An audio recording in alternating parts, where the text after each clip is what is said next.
Hello guys, नमस्कार। आप सभी का स्वागत अपने channel Shivnath CG Vyapam hub पर। मेरा नाम है विभोर कुमार श्रीवास्तव और आज हम देखने वाले हैं प्रयोगशाला परिचारक भर्ती 2023 के लिए साइंस क्लास नंबर 14, जिसमें अपन देखेंगे बायोलॉजी का पार्ट 4। फिजिक्स, केमिस्ट्री और बायोलॉजी मिला के हमारी 14th क्लास है ना। चलिए देखते हैं पहला क्वेश्चन क्या है। पहला क्वेश्चन है कि लॉ ऑफ इनहेरिटेंस मतलब वंशानुक्रम, लॉ ऑफ इनहेरिटेंस या फिर वंशानुक्रम के नियम किसने दिए? आपका ऑप्शन नंबर ए है Charles Darwin, option number B है आपका ग्रेगर मेंडल, या फिर ऑप्शन नंबर सी है आपका हराल्ड रे, या फिर ऑप्शन नंबर डी है आपका स्टैनले स्टैनले मिलर। बताइए कौन सा होगा सही आंसर। तो ऑप्शन नंबर बी आपका सही आंसर है कि लॉ ऑफ इनहेरिटेंस या फिर वंशानुक्रम के नियम दिए हैं आपके ग्रेगर जॉन मेंडल जी ने, जॉन मेंडल ने। और ये आपका वंशानुक्रम के नियम क्या होते हैं, जैसे आप एक चीज देखे होंगे कि एक जनरेशन से दूसरे जनरेशन में, फिर तीसरे जनरेशन में कुछ क्वालिटीज पास होती है ना, कुछ क्वालिटीज पास होती हैं या फिर ट्रेट्स बोल सकते हैं अपन इसको।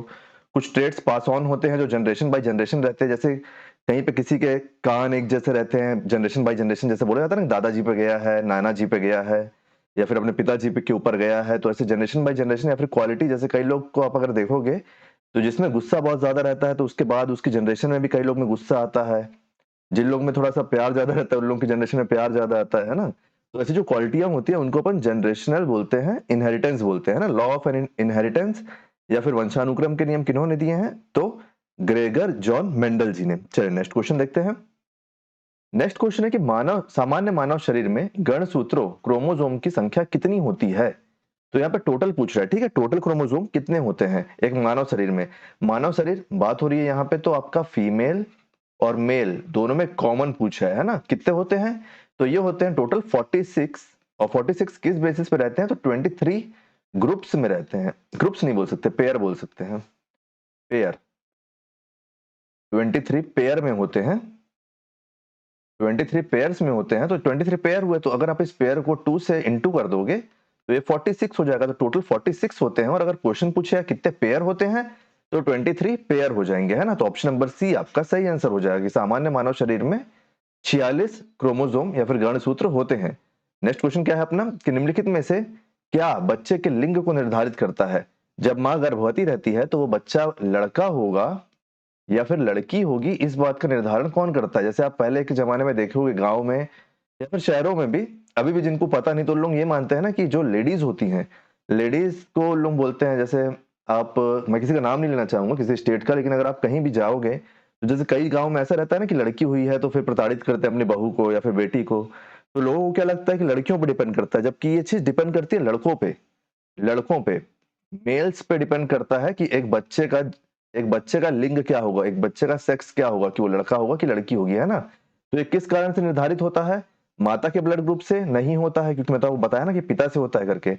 ऑप्शन नंबर सी है आपका क्रोमोसोम, ऑप्शन नंबर बी है आपका chromosome, sorry, option number A है आपका माता का blood group, option number B है आपका क्रोमोसोम्स, ऑप्शन नंबर सी है आपका पिता का blood group, option number D है आपका माता पिता दोनों का ब्लड ग्रुप। तो इसका सही आंसर है आपका ऑप्शन नंबर बी क्रोमोसोम। जो अभी अपन पढ़े हैं ना कि 23 पेयर होते हैं और 46 क्रोमोसोम्स होते हैं बॉडी में सामान्य मानव के।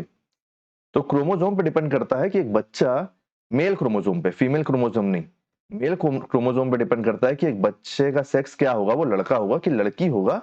और बच्चे का निर्धारण कौन करता है? तो क्रोमोसोम्स। अगर ऑप्शन में मेल क्रोमोसोम रहेगा तो मेल क्रोमोसोम आप लगाओगे, और अगर नॉर्मल क्रोमोसोम रहेगा तो आप नॉर्मल क्रोमोसोम लगाओगे। चलो नेक्स्ट क्वेश्चन देखते हैं अपन। ये क्वेश्चन इंपॉर्टेंट है ना, ये कई बार ग्रुप डी में पूछ चुका है।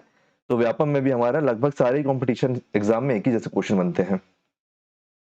नेक्स्ट क्वेश्चन क्या है कि अनुवांशिक पदार्थ या फिर जेनेटिक मटेरियल का वाहक क्या होता है? वाहक मतलब उनको ट्रांसफर कौन करता है, आप बोल सकते हो, है ना। ट्रांसफर कौन करता है? तो अनुवांशिक पदार्थ या फिर जेनेटिक मटेरियल का वाहक कौन होता है? ऑप्शन नंबर ए है आपका जीन्स, ऑप्शन नंबर बी है आपका गैमेट्स, ऑप्शन नंबर सी है आपका जर्म सेल, या फिर ऑप्शन नंबर डी है आपका जेनेटिक्स। तो बताइए इसका सही आंसर क्या हो जाएगा। तो इसका सही आंसर है आपका option number A genes. Option number A genes, की जो जीन्स होती हैं ये जेनेटिक मटेरियल को कैरी करती हैं, है ना, कैरी करती है और इनके डेवलप के लिए जिम्मेदार होती है, डेवलप के लिए। और ये जेनेटिक मटेरियल आपका, जैसे जेनेटिक आप सुने होगे ना कि इनका तो जेनेटिक ही ऐसा है। जैसे किसी की आंख ब्राउन रहती है तो उनके बच्चों की भी आंख ब्राउन रहती है। तो इनका जेनेटिक ही ऐसा है। और जेनेटिक को कंट्रोल कंट्रोल और ट्रांसमिट जो यहाँ मैं ट्रांसफर की बात कर रहा था ना, ट्रांसमिट कौन करता है? तो ये करता है आपका genetic unit, genetic genetic unit करता है ना, जेनेटिक यूनिट करता है। अगर आप इसको, अगर क्वेश्चन और बनता है तो पहली बार जीन्स वर्ड का यूज कौन किया था? जीन्स, GENES, जीन्स, जीन्स कौन बोलता था? तो जीन्स बोलता था जॉनसन, जॉनसन, जॉनसन आपका जीन्स बोलते थे। और इसी चीज को मेंडल ने फैक्टर कहा है। जो मेंडल है उन्होंने इसी चीज को फैक्टर्स कहा है, फैक्टर्स। चलिए नेक्स्ट क्वेश्चन देखते हैं कि तो आप समझ गए ना कि जेनेटिक मटेरियल को कौन वाहन करता है। मतलब जैसे किसी की ब्राउन आइज है तो उसके बेटे की ब्राउन आइज होगी, इस चीज को कौन निर्धारित करेगा? तो वो जीन्स करेंगे। चलिए नेक्स्ट क्वेश्चन देखते हैं अपन।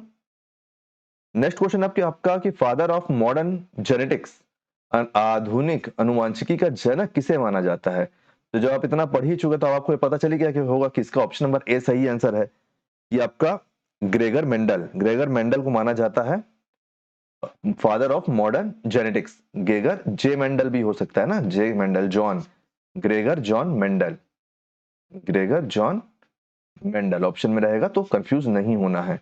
आप समझ गए ना? ऊपर जेनेटिक मटेरियल कौन लेके जाता है? तो वो जीन्स लेके जाती है। जेनेटिक ऑप्शन में अपन जेनेटिक क्यों नहीं लगाएंगे? क्योंकि जेनेटिक जीन्स के अंदर आ जाएगी कि जेनेटिक मटेरियल को लेके जा रहा है ना जीन्स, इसलिए जीन्स हमारा सही आंसर है कि जीन्स वाहक है। और क्या वाहक, किसको वाहन कर रहा है, किसका वाहन कर रहा है? तो जीन्स के, जेनेटिक के क्वालिटीज के, ट्रेड्स के, है ना, जेनेटिक्स के। कंफ्यूज बिल्कुल मत होना, ये ऑप्शन घूम फिर के आएगा ही आएगा। और एक चीज मैं आपको और बताता हूं इन सबसे हटके, एक जनरेशन से, फर्स्ट जनरेशन से अगर सेकंड जनरेशन में कोई चीज पास हो रही है, थर्ड जनरेशन में कोई चीज पास हो रही है, तो इसको क्या बोलते हैं इंग्लिश में? तो इसको बोलते हैं हेरिडेटरी, हेरिडेटरी, अनुवांशिकता, है ना। आप इस चीज को भी याद रखना, अनुवांशिकता इसके अंदर आ जाएगा, हेरिडेटरी के, अनुवांशिकता, अनुवांशिकता मतलब आपका जेनेटिक्स। चलिए नेक्स्ट क्वेश्चन देखते हैं अपन कि पुरुष के शुक्राणु स्पर्म में कितने गणसूत्र होते हैं, क्रोमोसोम होते हैं? पुरुष के स्पर्म में कितने क्रोमोसोम होते हैं? हमने एक चीज पढ़ा था कि 46 होते हैं टोटल, और ये डिवाइडेड रहते हैं 23 ग्रुप्स में, है ना। तो आपको मैं एक थ्योरी बता देता हूँ यहाँ पे कि ये जो 23 ग्रुप्स हैं, ये तो ह्यूमन बॉडी कर लेते हैं अपन इसको। एक ह्यूमन में होते हैं 46, एक 46 होते हैं 23 ग्रुप्स में। इन 23 ग्रुप्स में से जो 22 ग्रुप होते हैं, 22 ग्रुप होते हैं, वो सेम होते हैं फीमेल और मेल में, कि एक मादा और एक पुरुष दोनों में जो 22 जोड़े हैं क्रोमोसोम के, वो सेम ही रहेंगे। जो एक जोड़ा बचेगा ना, ये 23 है, 22 सेम है, तो जो एक ग्रुप बचेगा, वो एक ग्रुप निर्धारण करता है कि एक व्यक्ति फीमेल होगा या फिर मेल होगा। केवल वो एक ग्रुप से डिसाइड हो जाता है ना। जो फीमेल बॉडी होती है, फीमेल बॉडी होती है, उसमें एक्स क्रोमोसोम पाया जाता है, ठीक है। और जो मेल बॉडी होती है, उस मेल बॉडी में आपका एक्स और वाई क्रोमोसोम पाया जाता है। जो ये एक ग्रुप बचा है ना, इस ग्रुप में जो फीमेल बॉडी रहेगी उसमें एक्स क्रोमोसोम रहेगा और उसकी एक कॉपी रहेगी, मतलब दो एक्स क्रोमोसोम रहेंगे, है ना। ये इंटू करके लिखना सही नहीं रहेगा, एक एक्स क्रोमोसोम रहेगा और एक उसकी कॉपी रहेगी, एक एक्स क्रोमोसोम की कॉपी रहेगी, कॉपी ऑफ एक्स क्रोमोसोम। और जो मेल बॉडी रहेगा उसमें एक एक्स क्रोमोसोम रहेगा और एक आपका वाई क्रोमोसोम रहेगा, तो वो मेल बॉडी बन जाएगा। तो उम्मीद करता हूं कि थ्योरी आपको समझ में आया होगा, है ना। तो देखो, पुरुष के शुक्राणु में कितने गणसूत्र क्रोमोसोम होते हैं? तो यहाँ पे हमको ग्रुप और क्रोमोसोम डिफाइन नहीं किया है, तो हम हमेशा यहाँ पे ग्रुप को उठाएंगे, है ना। तो यहाँ पे सही आंसर क्या हो जाएगा? 23। इसमें हम क्या जाने? इसमें हम जाने कि 23 सेम होते हैं, और जो एक होता है वो डिफाइनिंग रहता है कि वो पुरुष होगा कि आपका महिला होगी। तो जो 22 क्रोमोसोम रहते हैं, जो सेम 22 क्रोमोसोम है, इसको अपन क्या बोलते हैं? इसको अपन बोलते हैं ऑटोसोम, ऑटोजोम। हमको सब कुछ पता होना चाहिए, इसलिए अपन इसको देख लेते हैं। ऑटोजोम होते हैं, और ये जो एक ग्रुप बचा जो डिफाइन करेगा, इसको बोलते हैं अपन हेट्रोजोम, हेट्रोजोम। तो उम्मीद करता हूं कि ये भी आपको समझ में आ गया होगा। तो देखो, पुरुष के शुक्राणु में कितने स्पर्म होते हैं? तो 23 होते हैं। उसी प्रकार मादा युग्मक में कितने गणसूत्र क्रोमोसोम होते हैं? तो इसमें भी 23 होते हैं, 23 होते हैं, 23 पेयर होते हैं ना, तो 23 इसका सही आंसर हो जाएगा। और अगर आप ये सोच रहे हो कि युग्मक क्या होता है, तो ये होता है आपका मादा युग्मक, को इंग्लिश में बोलते हैं फीमेल गोमेट्स, फीमेल गोमेट्स। चलिए नेक्स्ट क्वेश्चन देखते हैं अपन। नेक्स्ट क्वेश्चन है कि ओरिजिन ऑफ स्पीसीज पुस्तक के लेखक कौन है? तो इसका जवाब हम सभी को पता है कि इसका सही answer option number D, Charles Darwin, जिन्होंने इस पुस्तक को लिखा था। कब लिखा था? तो इन्होंने इस पुस्तक को लिखा था 24 नवंबर, एक मिनट, उन्होंने इस पुस्तक को लिखा था 24 नवंबर 1859 में। 1859 में लिखा था। और ये पुस्तक डिपेंड किस में थी? ये पुस्तक थी बेस किस पे थी? तो ये पुस्तक थी ह्यूमन डेवलपमेंट में, ह्यूमन डेवलपमेंट इवोल्यूशन के थ्रू। इवोल्यूशन की थ्योरी आप पढ़े होगे ना, इवोल्यूशन, डार्विन, इवोल्यूशन। हमारे में ये माना जाता है, मतलब साइंस में माना जाता है कि इवोल्यूशन के थ्रू ये मानव शरीर विकसित हुआ है, मानव का विकास हुआ है, सृष्टि आगे बढ़ी है। लेकिन इसमें कई जगह पे कई लोग इस बात को नकारते भी हैं कि नहीं, ये थ्योरी गलत है। लेकिन अभी तक इसी थ्योरी पे चल रहा है, पढ़ाई इसी थ्योरी पे हो रही, तो अपन इसी को लेकर चलेंगे अपने आंसर के लिए, है ना। ओरिजिन ऑफ स्पीसीज के लेखक कौन है? तो चार्ल्स डार्विन। चलिए नेक्स्ट क्वेश्चन देखते हैं कि वैज्ञानिक नाम होमोसेपियंस का अर्थ क्या है। ऑप्शन नंबर ए है आपका tall man, option number B है आपका straight man, option number C है आपका working man, option number D है आपका वॉइस मैन। सबसे पहले अपन ये देख लेते हैं कि होमोसेपियन जो एक वर्ड है, ये लैटिन वर्ड है। लैटिन वर्ड है जिसमें होमो का मतलब होता है, होमो का मतलब होता है मैन, और सेपियंस का मतलब होता है वॉइस। वॉइस। अब ऑफेंड मत हो जाना कुछ लोग, जैसे जो ज्यादा मतलब ऑफेंड होने वाला किसी भी चीज में हो सकता है ना, मतलब एक्स्ट्रा फेमिनिस्ट एक वर्ड चलता है ना आजकल। तो ऑफेंड होने वाला किसी वर्ड पे ऑफेंड हो जाएगा कि होमो में मैन, वॉइस मैन ही क्यों है, वॉइस वुमन क्यों नहीं है। तो यहाँ पे जो मैन वर्ड है ये कॉमन वर्ड है ना, मैन और वुमन दोनों के लिए, मैन और वुमन दोनों के लिए कॉमन वर्ड एक यूज होता है ना, जैसे अपन बातचीत की बोलचाल की भाषा में बोलते हैं कि वो आदमी, ये आदमी, ऐसे करके। तो वही बात है। तो आपको यहाँ समझ में आ गया होगा कि इसका सही आंसर क्या होगा। इसका सही answer option number D, voice man, की होमोसेपियंस का मतलब होता है वॉइस मैन।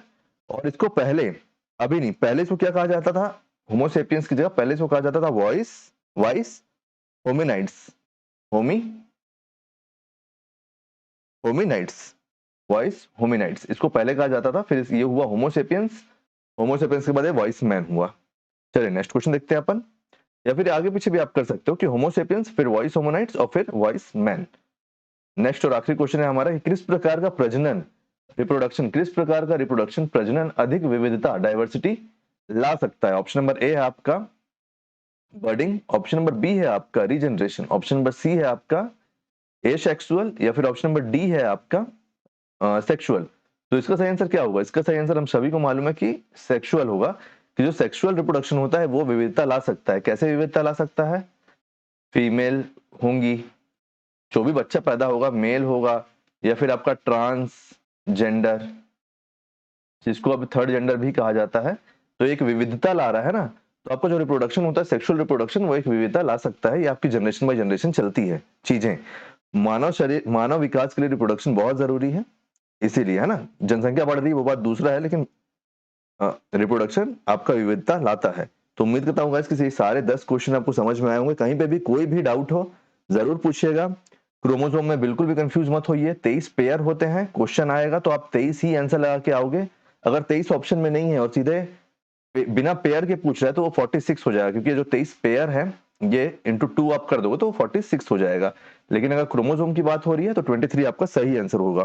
तो उम्मीद करता हूँ इसके सारे क्वेश्चन आपको समझ में आए होंगे। इससे पहले जितने भी वीडियो आए हैं उन सब वीडियो का जो प्लेलिस्ट है उसका लिंक मैं आपको डिस्क्रिप्शन में दे दूंगा, उसको जरूर चेक कीजिए। कहीं पे कोई डाउट हो तो कमेंट में जरूर पूछिए।